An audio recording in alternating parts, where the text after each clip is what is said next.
Сәлеметсіңдер ме? Қазақ тілі сабағын бастаймыз.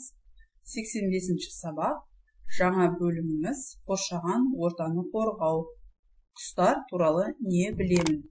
Сабағымыздың тақырыбы тәуелдеулі зат есімдердің септелуі. Сабақтың мақсаты жазба жұмыстарын түрлі формада орындай аламын. Тыңдау барысында тірек сөздерді белгілеймін. Сол сөздермен мәтіннің мазмұнын айтамын. Тәуелдеулік жалғаулы жалғанған зат есімдерді септей аламын. Бірінші жаттығу тыңда. Тыңдау барысында мәтіннің негізгі тұстарын тірек сөздермен белгіле. Қарлығаш ұя жасаудың шебері. Олар ұясын саз балшықтан өріп жасайды. Ұясын жартастың қуыстарына, су жағасындағы жарларға, үйлердің бұрыштарына салады. Үйлердің іші сыртына салынған ұяларды қазақтар бұзбайды. Оны ырымдап, жақсылыққа, жайлылыққа балайды. Ұясы бұзылмай тұрса, қарлығаштар келесі жылы да келіп, сол ұяға мекендейді. Балдырған журналынан. Белгіленген тірек сөздер арқылы мәтін мазмұнын бір-біріне айтып беріңдер. Тірек сөздер мен, тұмсығы қысқа, қанаты ұзын, айыр құйрықты құс, ұшып жүріп ұстау, адамның досы жанашыры.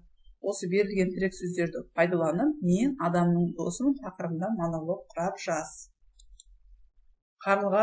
Қарлығаш ұя бұзбау. Мен қарлығашпын. Менің қанатым ұзын, тұмсығым қысқа, айыр құйрықты құспын.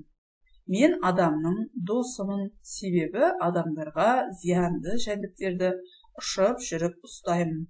Оларға пайда келтіремін. Ұясын сөзінде ұя, түбір, не зат есім, с тәуелдік жалғаудың үшінші жағы, н табыс септігінің жалғауы.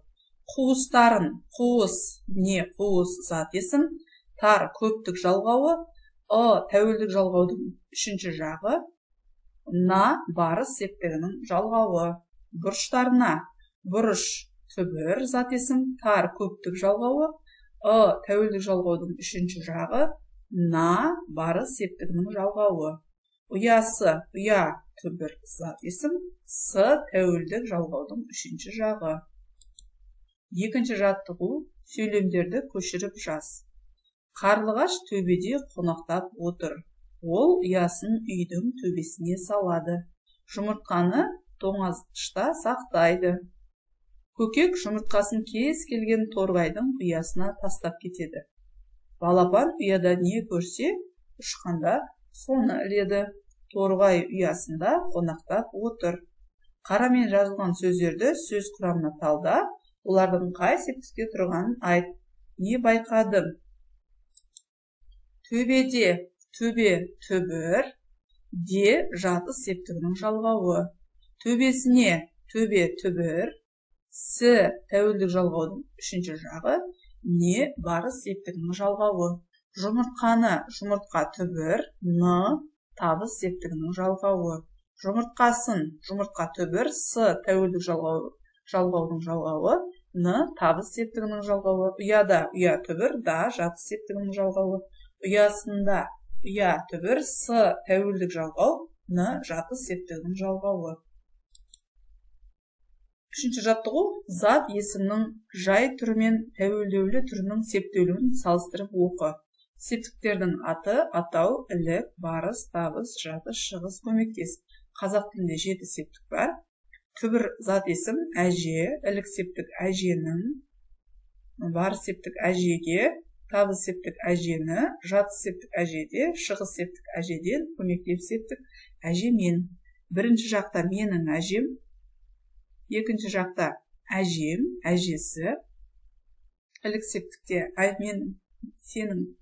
менің әжемнің, екінші жақта сенің әжеңнің, үшінші жақта оның әжесінің. Барыс септікте бірінші жақта менің әжеме, екінші жақта сенің әжеңе, үшінші жақта оның әжесіне. Бірінші жақта табыс септікте менің әжемді, сенің әжеңді, оның әжесін.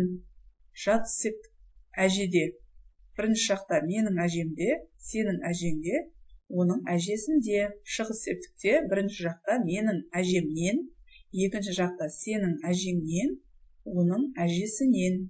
Көмектегі септік менің әжеммен, сенің әжеңмен, оның әжесімен.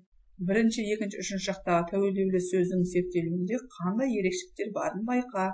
Тәуелденіп септелгенде қай септіктердің жалғаулары өзгерді? Оларды жеке жаз. Мысалы, барыс септікте әжеме құсыма, әжеңе құсыңа, әжесіне құсына. Табыс септікте әжемді, әжеңді, әжесін, құсымды, құсыңды, құсын. Жат септікте әжемде, әжеңде, әжесінде, құсымда, құсыңда, құсында. Көмекте септікте әжемнен, әжеңнен, әжесінен, құсымнан, құсыңнан, құсынан болып жазылады. Тәуелдеулі зат есімдердің септелуінде ерекшеліктер болады. Бірінші, екінші жақ тәуелдеулі зат есімдерге барыс септік жалғаулары А, Е түрінде жалғанады. Ережені жаттап аламыз. Төртінші жаттығу берілген сөздерді барыс септігіне қойып жаз. Осы сөздерді қастырып сөйлем құра. Мысалы, ініме, дәптеріме, әкеме, атама, ұлыма, досыма. Ініме ойын үйретіп жүрмін. Мен дәптеріме үй тапсырмасын жаздым. Әкеме шет елдерден хат келеді. Атама домбыра тартқан бала ұнайды. Мен ұлыма тарих туралы айттым. Әкем досыма көмектесуге уәде берді. Бесінші жаттығу берілген сөздерді септе. Қанатты достар, қанатты достарым. Бұл сөздердің септеуін салыстырып, қандай айырмашылық барын айт.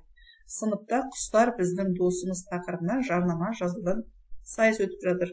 Сен тілші ретінде әр топта репортаж ал. Ол үшін төмендегі сұрақтарды толықтырып, компьютерде тер. Жарнама тақырып толық ашылған ба?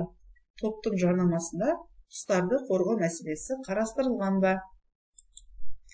Атау септікте қанатты достар, қанатты достарым, ілік септік қанатты достарым, қанатты достарымның, барыс септік қанатты достарға, қанатты достарыма, табыс септікте қанатты достарды, қанатты достарымды, жатыс септікте қанатты достарда, қанатты достарымда, шығыс септік қанатты достардан, қанатты достарымнан, көмекте септікте қанатты достармен, қанатты достарыммен. Барыс шығыс септіктерінің жалғаулары өзгереді. Үшінші сұрақ, бұл жерде ағаштарды қалай қорғауға болатыны айтылды ма? Құстарды қорғауға қалай атсалысуға болатыны айтылған ба? Бұл құстар біздің досымыз тақырыбында жарнаманың жалғасы. Үшінші, төртіншісі.